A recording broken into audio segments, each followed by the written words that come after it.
The content you're about to enjoy comes from the archives of The Best You. We're devoted to the very best in personal development, with a platform and resources dedicated to inspiring and changing people's lives.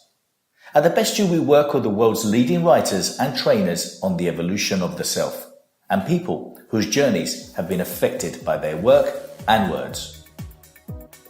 These Best You EXPO talks are recorded in front of a live audience in a live event. We highly recommend that you focus on the message. As they say, what you focus on expands. Enjoy. My name's Billy Ward. I'll tell you a little bit more about me in a minute, but welcome to The Art of Possible with Kate Tojeiro. Kate Tojeiro, let me do a little bit of the formal intro, if you like. Kate, come in. Feel good, come in. Relax. Is my sound good? Can everyone hear me at the back and everything? Is it good? Give me a nod. Good. Give me do I look attractive? Give me a nod. Thank you, sir, in the corner. Thank you. Okay, Kate Tojeiro, executive coach and MD of X Fusion. This is a progressive leadership development consultancy based in the UK but operating internationally. Kate works with CEOs and business leaders in some of the world's largest companies, but also some of the world's smallest cutting-edge startups. Clients are varied from Google, Barclays, Accenture, Chubb, Rio Tinto, right across to the Indian government. Now, through a gut-wrenching and extreme experience of her own, Kate wrote The Art of Possible about a year ago, and it's been very, very successful. So that's Kate. Now, a little bit about me. Why am I here? My name is Billy Ward. My job title is a bit odd, really. I'm probably could be described as an adventure motorcyclist. So I ride around the world as a job, I know, do about 30 or 40,000 kilometers a year in Africa, South America, Australia. In 2 weeks' time, I'm off around Australia on a motorcycle. I work with an interesting guy. His name is Charlie Borman. But hands up if you know Charlie Borman, the head of Charlie Borman. Hands up if you know Ewan McGregor. Ewan McGregor. More people like him, yeah. Sad for Charlie, but never mind. So Ewan and Charlie, they went around the world in 2004. And they did this amazing trip and an incredible documentary called The Long Way Round. Has anyone heard of The Long Way Round? The Long Way Round, they got on 2 motorbikes, 2 BMWs, and went around the world. They documented it and had an amazing time. Incredibly successful documentary. Now, since then, Charlie's gone on to do documentary after documentary, travel, adventure, and I work with Charlie. So I work with projects all over the world with Charlie Borman.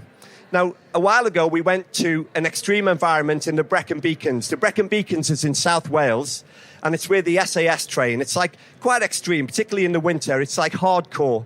And we went there to do some training ready for this new trip in South America. So me and Charlie are on motorbikes in the horrible, cold, snowy, freezing, wet, muddy Brecon Beacons.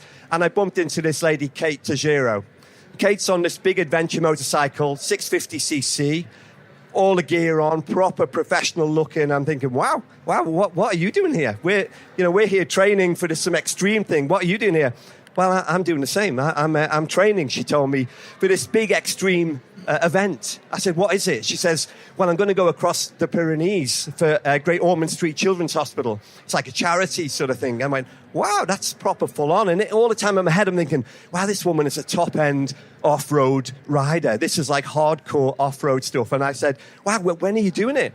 She said, well, just in a few weeks. I went, wow, you're proper hardcore. And she said, oh, thank you very much. She said, so how long have you been a professional motorcycle rider? She said, oh, I've not long passed my test, actually. I went, you're kidding me. I said, who are you going to this extreme thing in the Pyrenees with?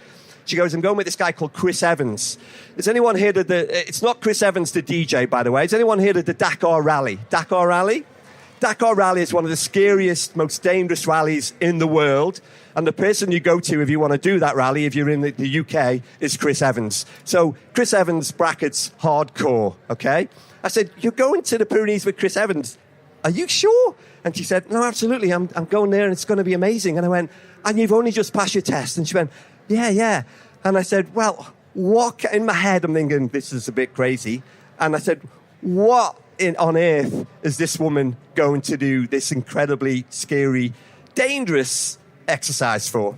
And ladies and gentlemen, that's what we're going to find out now. So please give a rapturous welcome for this lovely, inspirational lady. Please put your hands together, make a big, big, loud, and a shout out as well for Kate Tojeiro, ladies and gentlemen. Woo, woo, woo! Thank you, Billy. Wow, what a great introduction. Very, very kind introduction. It's amazing to be here at this expo. We're just filled with inspirational people and talent. We're very honoured to be here. As Billy said, this session is the art of possible. And I'm going to talk to you about new habits, a little bit about neuroscience, and a little bit about the power of deliberate action. And the reason I'm going to talk to you about that is that whatever it is that you're doing at the moment, realising your potential, wanting to follow your dreams and your passions, it's those things that will make the difference into you achieving whatever it is that you want to achieve. And as Billy alluded to, I'm going to tell you a little story about my own visceral experience, which shortly turned into an epiphany of sorts and then became a book. So through the session, I'll give you some tips and some questions, maybe things to just make you think a little more deeply. And then we'll have a Q&A afterwards. Is that not working? Ah, it is. Hurrah. So, one evening, it was about this time of year, and I was sitting at home with my husband. And I'd done all my emails, I'd done my work, and I thought I'd quite like to watch something before I go to bed. And so I had a flick through the CDs and DVDs, and I found The Long Way Round, and I thought, that looks interesting. Beware the folly of falling for a Hollywood A-lister. In my case, it was Ewan McGregor and Charlie Borman. And I watched The Long Way Round. As Billy just mentioned, a documentary going the long way around the world, 20,000 miles, about 3 months, 18 countries on big BMW motorbikes. And I thought, I'd like to do that. My husband looked at me. You know when people give you that look as if to say, it'll pass, she'll be all right in the morning, she'll forget she even said that. But it didn't pass. And the next morning I thought, that's what I want to do. I really want to learn to ride a big motorbike, and then I want to take it over a mountain. I'm actually quite frightened of motorbikes. There's many things about them that I'm utterly inspired by, but there was quite a bit of fear there. So that's what I set out to do. And my training, I was really fortunate. As Billy said, I met Billy in Wales at the off-road school, BMW, and Cy Pavey runs the centre there, and he's an amazing biker. He's done the Dakar, which is the most gruelling race on the planet, many, many times. This year he did it with his son, and they did their own mechanicking, so they didn't have someone with them helping them look after the bike. And that is just extraordinary. And it's not a given that people come back. It really isn't. So I got amazing training from him. I also got training from an amazing lady called Tamsin Jones. And Tamsin Jones is one of only 2 women to have done the Dakar. I had brilliant training with her. Donna Gray, who's a former enduro champion. And what's interesting, and again for your own journey, is one thing I did. I didn't know any of these people, not at all, but I asked for help. I asked people for help. I think whatever it is that we're doing in our lives, we can always ask for help. And it's amazing how much people give you.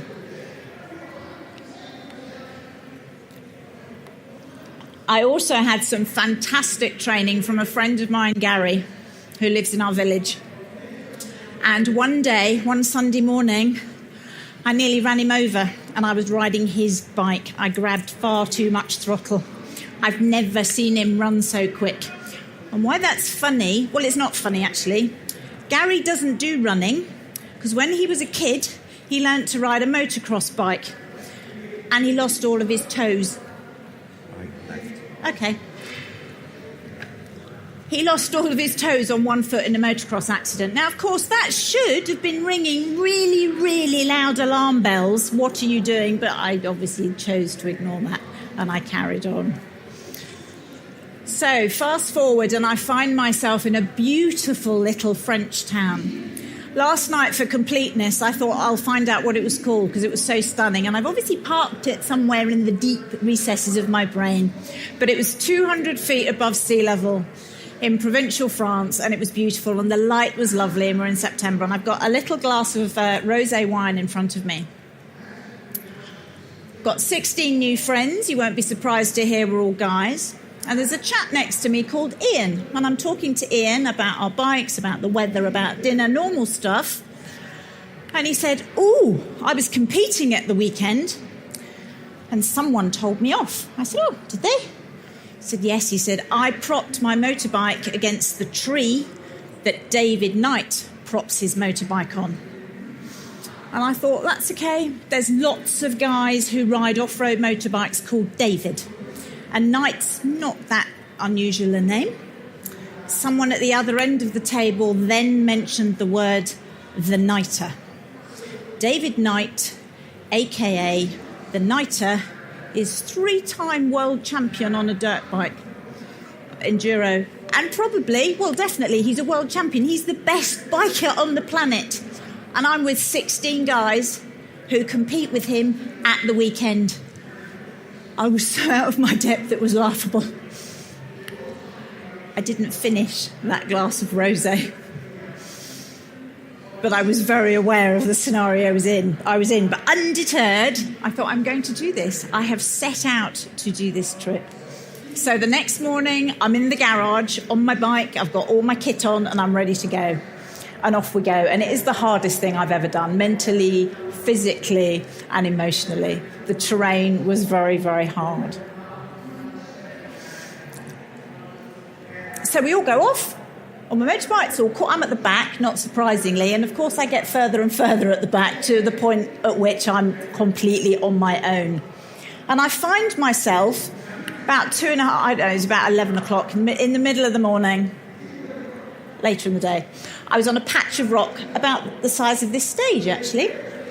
And it was rock, and it had shale on it, and it had a loose surface and moss, and there was running water, and there were big rocks up a slope. I can picture it. You can see 45 degrees that way. And then I looked, and I thought, and then I need to do a really sharp right turn at the top. My motorbike was running, and I was in a really good position. That's not a given. I stall a lot, and I still do, whether it's a road bike or a dirt bike. So that was with me. But I could feel all those feelings, anxiety and fear. Yeah, there was adrenaline and there was excitement. Confidence had long exited. I didn't know when that was going to come back. But I knew from my daily business as an executive coach that those were the emotions that I dealt with people on a daily basis and the things that were going to stop me going up that slope. I got myself to a place of calm, homeostasis, which I'm going to talk to you about in a moment. But I was standing there thinking, I'm in danger of everything I've learned from those amazing, supportive, encouraging people is going to just disappear because the fight-flight response is going to kick in and I'm not going to be able to do it. I did have a moment thinking, well, I'm in France, someone might walk past. And I thought, if someone walks past and says, can I have your bike and all your gear? I would gladly have stripped off and given it to them. But they didn't, and my phone didn't work, and I was miles from anywhere. I think had I done that, I'd still be there today. I then thought about an executive team that I'd worked with a couple of weeks previously, and they weren't of the warm and fuzzy variety. In fact, I didn't enjoy working with them. They were quite hard. But after 2 days, I got them to a successful conclusion. We worked through what they were going through as a team, and we got them to a great place. And I thought, you know what, if I can do that, I can definitely get this motorbike up that slope. But then, of course, I thought about the children at Great Ormond Street Children's Hospital. I thought, here I am, 200 metres above sea level in the foothills of the Pyrenees on a motorbike. I've chosen to be here, not one. Not one of those children has chosen to be at Great Ormond Street Hospital. Our daughter was there some years ago, and they were absolutely amazing, so that was why we raised money for them. But I thought, that's why I'm here. I've made the choice, and we all make choices, and sometimes we make the choice and then think, oh, I don't want to be here. But that's what and I did it.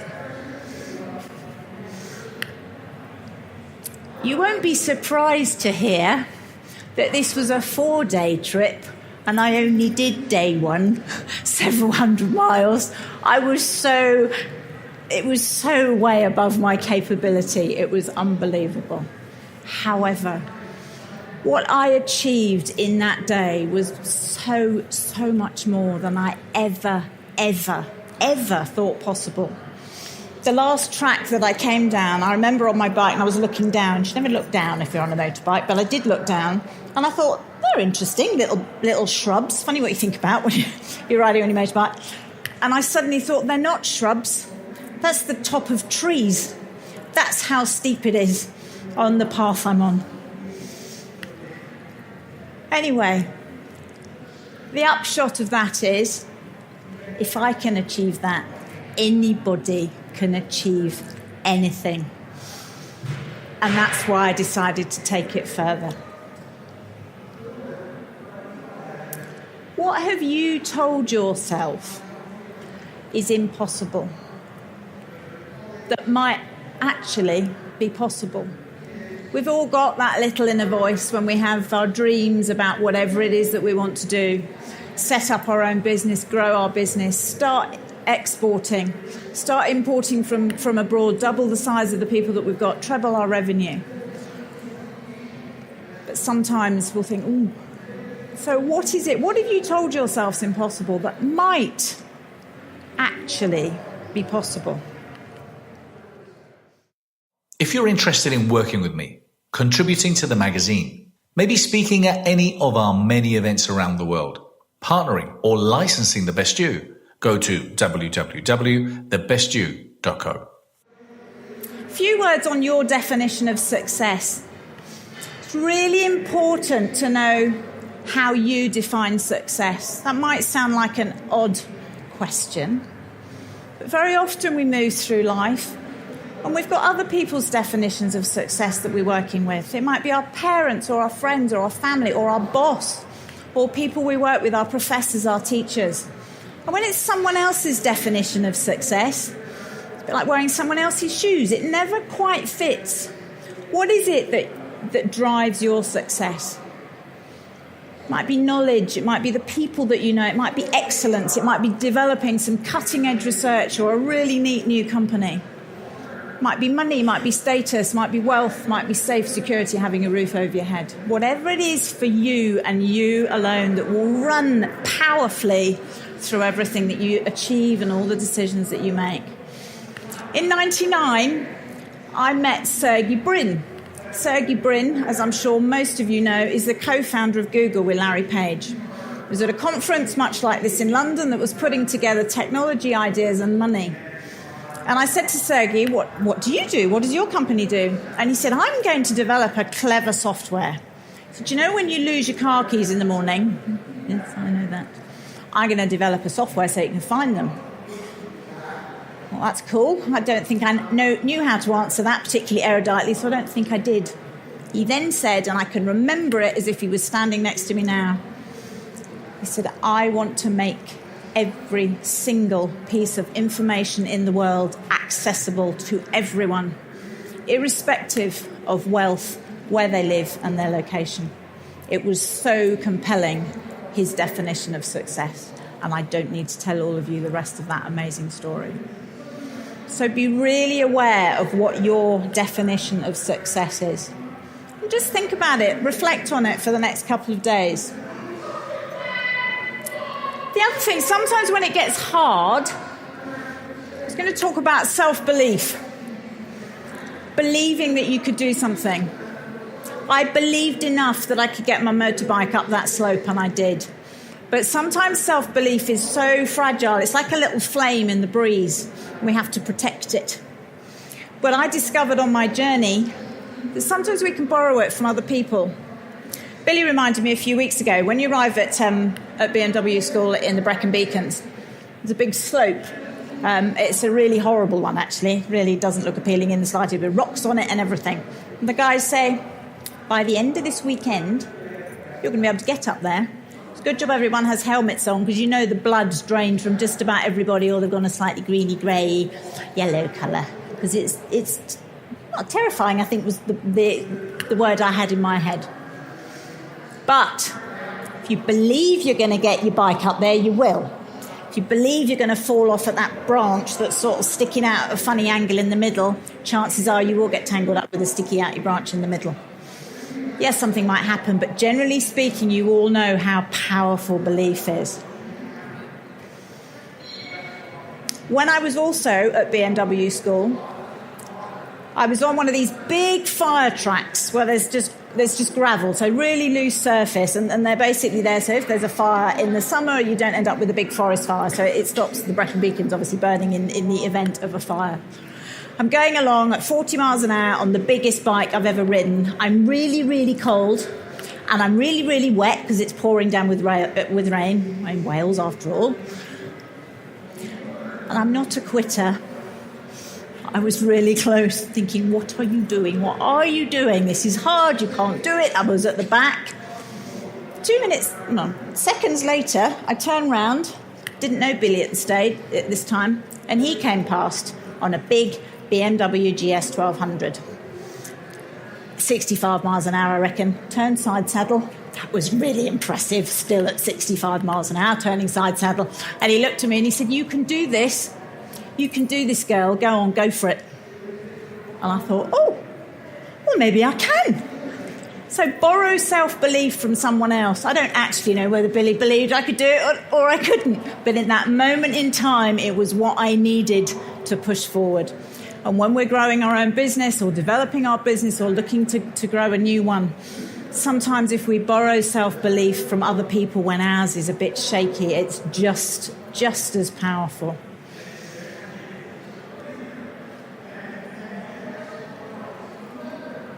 Doesn't want to work again. Oh, there we go. If you believe it, you can achieve it. I'm sure many of you have seen that. Ronnie Lott, American footballer. And it's so true.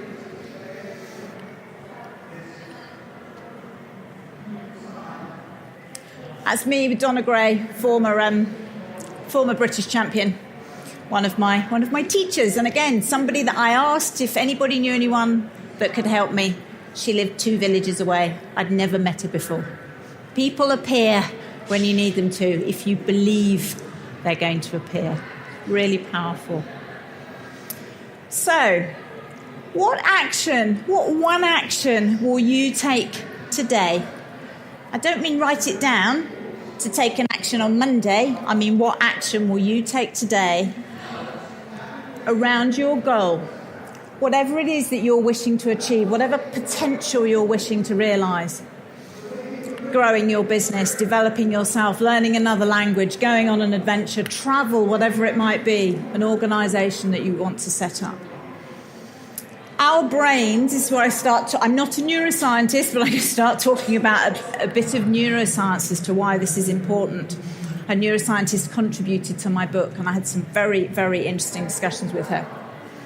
Our brains are programmed into the here and now.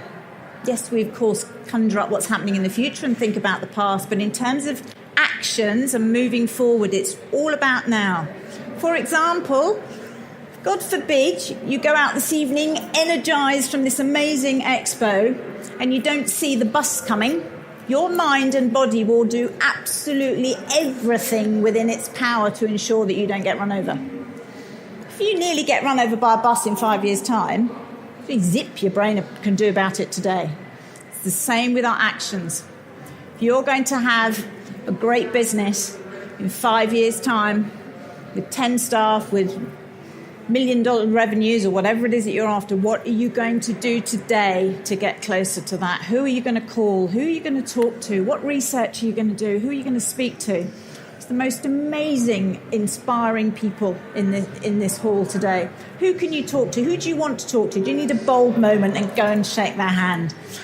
Speak to people that know everything about what you want to do, that are real experts, or speak to people that know nothing and will just give you a different different view. But the power of those deliberate actions. How do I know that? Because I've seen it. I've seen it with the elite in sport that I was very lucky to interview for my book, and I've seen it with the senior business leaders that I've worked with. That power of deliberate action and taking those steps and moving forward.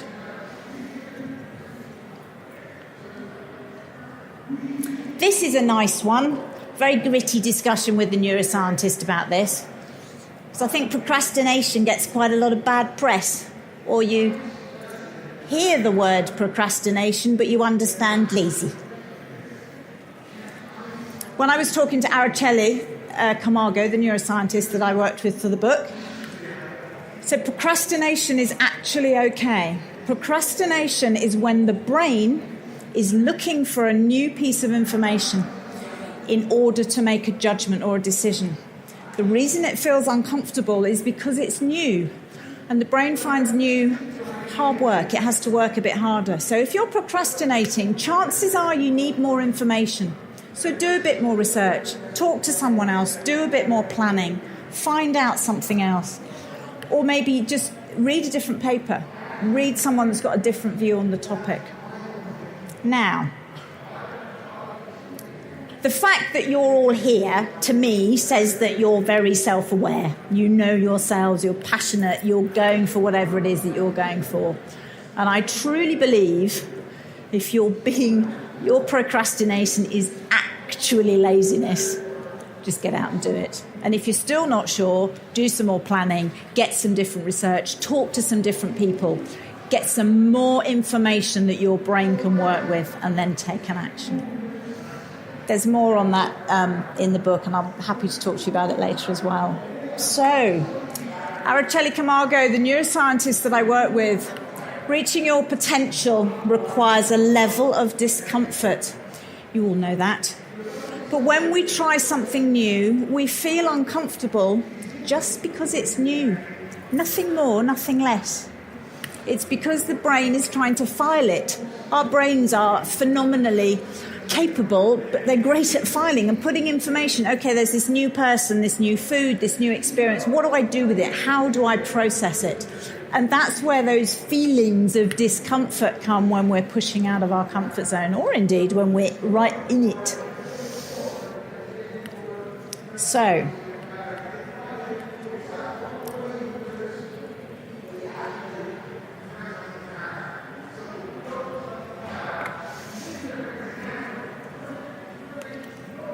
the brain is the most phenomenal computer that we all have.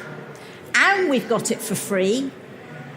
And it hasn't got the name of a fruit on a local high street that we have to take it to every 2 months because it's done something really unfathomable. And we can use it in harness with what we want to do. One of the best things you can do is constantly embrace the new and constantly embrace different, particularly when you're on your journey to whatever it is that you're headed for. That's really important when it gets hard or when there's been a crisis for whatever reason. Somebody's not done something that you really thought they were going to do, or a cash flow crisis has hit. Something's occurred and it's harder. If you can embrace the new and the different and get sort of comfortable with it, it will help on those hard days. Simplest way of doing that is if you always listen to reggae in the morning when you're making your coffee or your tea or having your breakfast, listen to classical music, or vice versa. Change your radio station because your brain will have to work harder in order to listen to something that you don't ordinarily. Change the newspaper that you read. Read a different one. Read a journalist's work that usually you wouldn't appeal to you at all. Constantly looking for that new and different. And I'd even go so far, and this is backed up from a neuroscience perspective, is go and investigate something that actually you don't like or doesn't appeal. Because generally that's where there'll be a hole in your knowledge. But it's also where the blind spot will be. So today, encourage you, go and talk to someone that you really don't like the look of. Your first judgment might be right, in which case there's loads of amazing people here, so go and talk to someone else. However, you might discover someone absolutely amazing that's different to you. Second thing, of course, is getting comfortable with discomfort.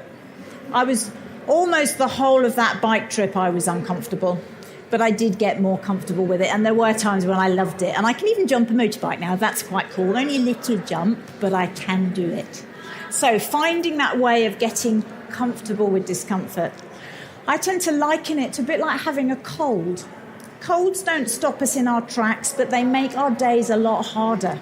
And we sort of just have to carry it with us. Acknowledge it's there, but take it with us. So by embracing the new and finding your way of getting comfortable with discomfort and taking it with you, acknowledging it's there, but enabling you to progress so you can still move forward.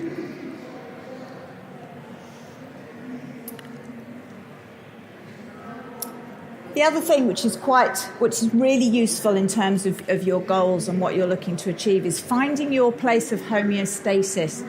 I referenced that when I was talking about when I was on my motorbike on this patch of rock thinking, can I just be beamed up by someone? I didn't know it at the time, it was instinctive. Because of course our bodies do that if we allow them. Finding your place of calm from a neuroscience perspective, homeostasis, is when we are calm, but we're also alert and we're also energetic. So we're not on the chaise longue with a cup of tea or whatever our thing is, but we're alert and we're energetic and we're able to make decisions based on the information that we have got and the experience and the knowledge that we've amassed over our lifetime. So if you can find out what works for you when you know that you're about to get stressed or you're about to get cross about something or something that's not going to make the best for you or a crisis has just hit. It might be a cup of tea, it might be a really well-made cup of coffee. One of my clients works in quite a tall building. He leaves his office, goes down in the lift and walks back up again. If you're interested in watching the video content of this interview and many others, or interested in learning from world leaders and teachers, go to www.thebestyou.online. There's amazing people here talking about the mind and the body connection and how powerful that is. So just going for a walk or listening to music or looking at a picture of a loved one, doing a bit of search on social media, whatever it is that will just diminish the angst to get you to a calmer place. I often use my Billy moment. It made me smile. Someone coming up on a big bike and turning side saddle. It still makes me smile. And when I've got difficult moments, I recall that moment. So what are those moments in your life, that make your heart sing? And they'll help you get to that place of calm. And then you still have all the skill and knowledge that you have, and the amygdala hasn't kicked in. The fight-flight response. And it's when that kicks in that it gets much, much harder in terms of remembering what we have to. But sometimes it is hard because we have to carry different thoughts at the same time. So we might have this is very difficult, and then there's the voice saying, I'm not sure I can do this. But the more from a brain science perspective that you can embrace the new, push yourself out to the new, create those new neural pathways. And when you create those new neural pathways and then you do it again, you will grow your brain.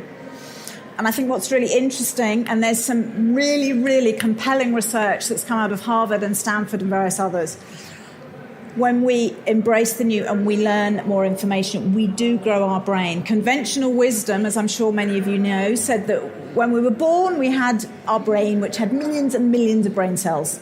We got to 18 and it sort of peaked. Then we had a night out, a heavy night out. We lost quite a lot and they didn't come back again. And then we had another night out and then a few more disappeared.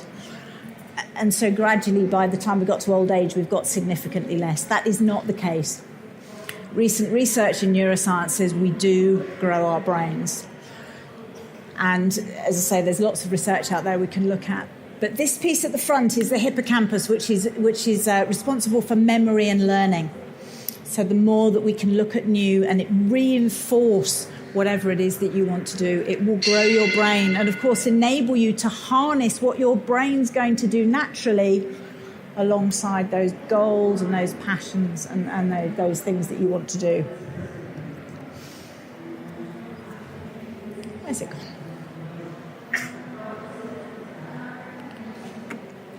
some years ago, I still know him today. Matt Britton is a former Olympic, well, he's an Olympic silver medalist. He still is. Some years ago, he won a silver medal for rowing.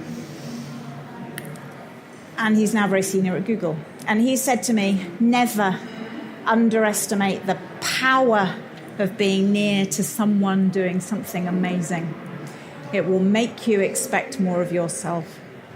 When I did my bike trip, I was surrounded by the most amazing bikers, both in this country but also in the globe. Some amazing people that I didn't know 6 months previously. I didn't know them at all, but my goodness, they inspired me. And it's the same in business. Surround yourself with those people, those amazing people that are going to inspire you. You get the teachers alongside and the people that are going to train you, do a webinar as well. But it's really, really powerful, particularly on the hard days.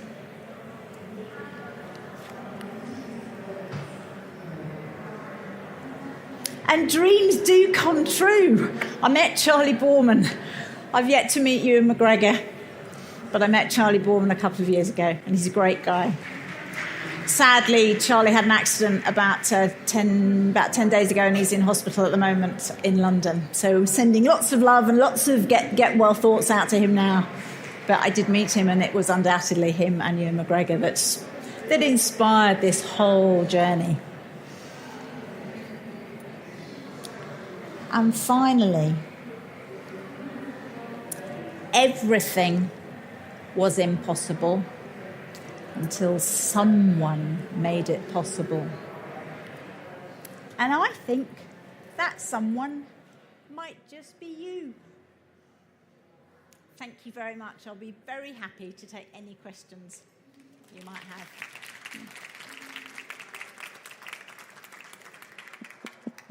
So, ladies and gentlemen, we've also got, thanks for that, Kate, that was really good. We've also got a few giveaways here. So, for some of you who are desperate to buy the book, if you come up with a really cool question and you look really nice and you're really nice to me, you might get a free book. So, sorry to jump in there. That's all right. So, what we want is, she did something really remarkable and really extreme, and it inspired her to write a book, right? So the book was all this stuff going on in her head, all the stuff that she's learned as a senior coach, working with big businesses around the world. She ended up writing a book. Think of a question that's going to connect with you, what's going to make you think, well, what was it that triggered that I can take something from? Why did she sit on the side of this mountain? You keep calling it a slope. I've been there. It's not a slope. It's a mountain, Kate. I changed the slide. So it's a mountain. And some of them mountains are scary on a motorbike, even side saddle. So come on, we want a nice question. That man wins the book. Can you pass that book to that man down there? Thank you, sir. And let me get to you. Hold on a minute. I'm going to pass you this microphone. And get nice and close to the microphone, okay? Hi, Kate. Hi. Can you hear me? Yes. Yeah. So, based on what you've learned in your career, the things that you've done in life, and it's an interesting title, The Art of the Possible. So, when you're working with the organizations and the leaders that you work with, what inspires you? What helps you see the art of the possible in your clients and in other people that you work with? I think I'm inspired by everyone I work with. And I think I've always been interested in, fascinated in people. And I think also you can always look for it. I think everybody is inspiring in some way. Sometimes it's buried really deep, or really bad stuff's happened in life and it's got very, very hard, and so it gets really small. But I honestly don't wish that to sound trite, but I get very inspired by the clients that I work with and the people I meet. Fantastic. I don't know if that answers your question fully enough. But Yeah, maybe. So on those difficult ones, what helps you? I love working with the difficult ones because it's a challenge. I mean, that to me, Yeah. when I go to meet someone and I know that they're prickly and I know that they've got perhaps not greatest reputation, when you do a bit of research before you go to a meeting, you think, oh, really? I'm going to meet them today. But again, I think it's suppose you want to do your best work, because you can work with whoever you need to, whatever your business is. You just need to find your angle. Good question. Good question. I'm going to move around because you're all keen on a free book. I can see what's happening here, so I'm going to go right down to the back so that I'm being really fair. So this rather lovely person here gets a free book, and speak nice and loud into the mic. I'll hold it. Kate, I'm wondering, in your coaching and all the different types of people that you work with, if there's a commonality, something that helps people push through. So there's a point for people where they don't want to move through that uncomfortable bit. And I know it's different areas for different people that you coach. But is there something that really works for you to really help them move through that so they can really reach the potential? I really think it's down to what I said earlier about the deliberate action and taking an action, even if it's really, really small. Because as we all know, when you've got something going on in your head, your new business, your new career, the people you're going to hire, it's in your head. You've got control of absolutely everything. The moment you do something, it's out there in the world and it's harder. So I think whatever that tiny step is, just really take a step to do something, to make a phone call.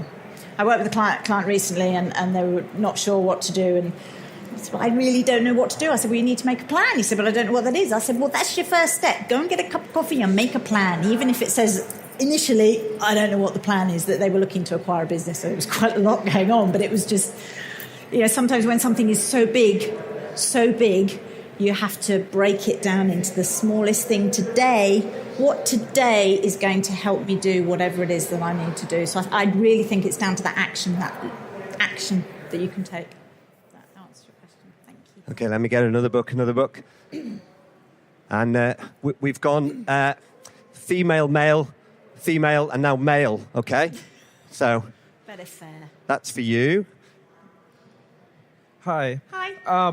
Just on motivation, so getting started, I find that lots of time I do take that initial action, and just the pressures of day-to-day sort of life take over work and stuff, and sort of silence that enthusiastic, that motivational voice. Yeah, absolutely. How do I sort of overcome that? So on a day-to-day basis, keep going. What sort of advice do you have?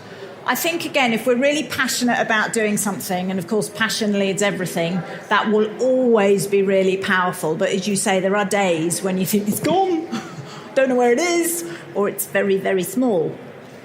I think the people that are around you is quite important, and particularly on those days. Really clear example was when I did the motorbike trip. People in my family and close friends told me I shouldn't be doing it. I was irresponsible. Wasn't the right thing to be doing. Whether it's because I'm a mother, I don't know. But it was just, and we get that whatever we're doing, whether it's on a motorbike, whether we're starting our own business, but we've got a job and it's their own stuff. However, there are other people, like Billy and the amazing people that I've met in business and the people that taught me how to ride a motorbike because I patently didn't know what I was doing, and taught me how to be a coach and enabled me to do what I do. I think on those days when we know the motivation's in danger of exiting stage left, I think those people that bolster our confidence and make us feel better and seek those out. And then I think often our own confidence and our own passion comes back again because we've just given it a bit of a boost from other people that believe in us. Okay, we can't... am I still on? Yeah, we can't let you not get one in because you're right next to us, so that's for you. Thank you. Hello. Hi. Are there any studies that say how long does it take to develop a new habit? How long does it take to get used to the new thinking? Is it a lifetime journey, or is it like a sort of a time that you need to get over and move on? I think there are lots of studies out there, and there's one, the classic one that says 10,000 hours and you need to do a certain number of things. I think if you're learning to do something new, learning it to the point that it becomes instinctive. So it's not something that makes us fearful, because with it, it's like on the motorbike, I need to know how to change and brake. And I use it as an analogy because it's a really clear analogy. But it's like my daughter said to me, how are you driving the car, Mummy? What are you doing? And I'm thinking, give me a minute. Just need to think about that because we do it instinctively.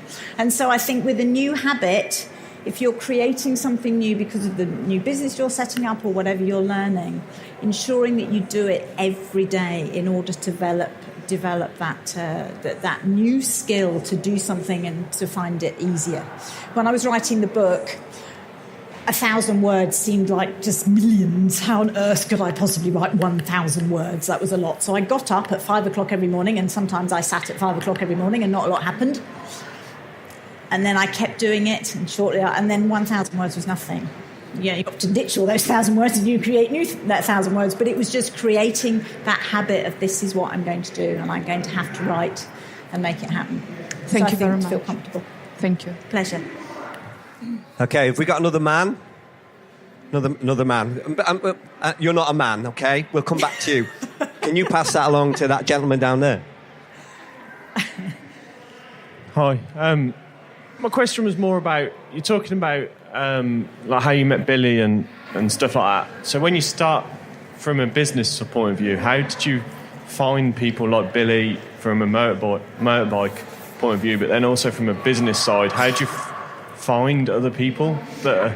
I think both were exactly the same. It was, this is what I want to do. Who can help me? Who can help me do this? Who will just support me and help me, but who will actually show me what to do? Who will inspire me? They're often completely different people. Who will inspire me to do whatever it is I want to do now? And who will actually give me the skills that I don't have, where I have the whole? And one of the exercises I get my clients to do is sometimes write out, who is it that you want to know, or you need to know, or you want to do business with that you don't know? Yeah, and how are you going to get there? So who do you know that might know them, or can get you at an event, or can make an introduction, can facilitate an introduction? So I think, again, it goes back down to actions and plannings. You know, we might think, oh, wouldn't it be amazing to meet these people and the individuals and the companies that we want to do business with? But I think once the goal and the big aspirations there, then bring it back down to today. Okay, that's what I need to do. The Billy analogy, the business analogy, who's going to introduce me to that person? Or who's going to get me into that sort of office? Or who's going to who can help me? Or tell me how they did it so that I might be able to find my way of doing it. Does that help? Yeah. Great, thank you. This lady's going to beat me up if I don't give her the microphone. Thank you. Yeah, just I would like to ask for an advice. Is it working? I don't think the mic's working.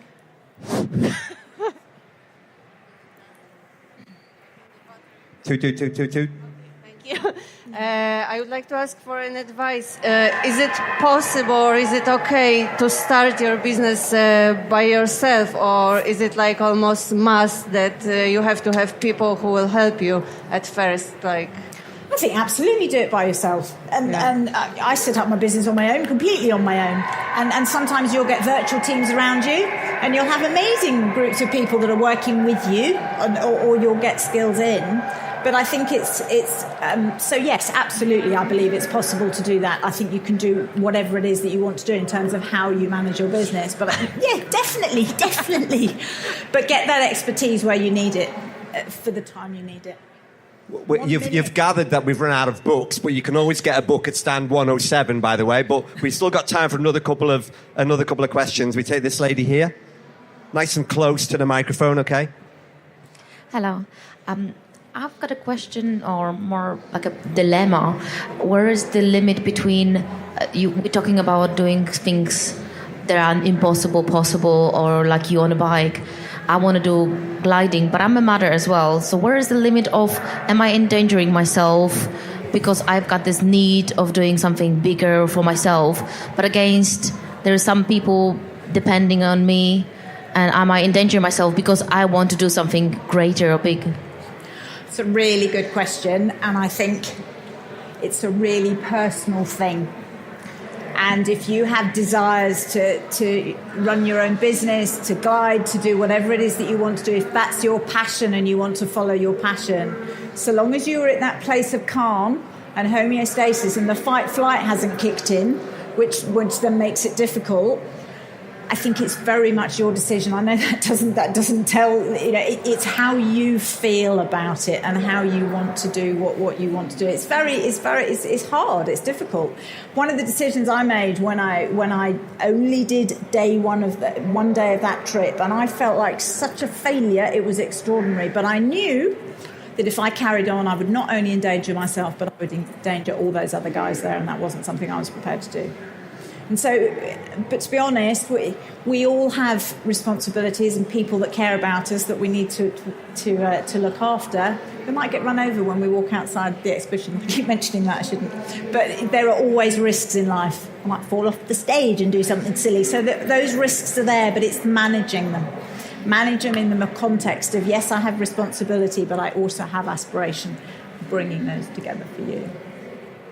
Okay, ladies and gentlemen, listen, we've run out of time and we're getting told to, come on, hurry up. So it's the end of the session. It's been fantastic. But before you go, do me a favour so we can compete next door. When I do 1, 2, 3, I want a massive cheer and round of applause for Kate Tojeiro. Okay, we ready? 1, 2, 3.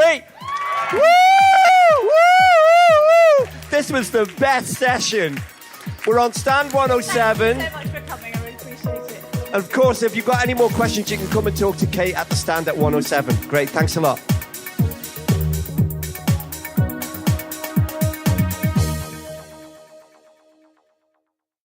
For more information, go to www.thebestyou.co.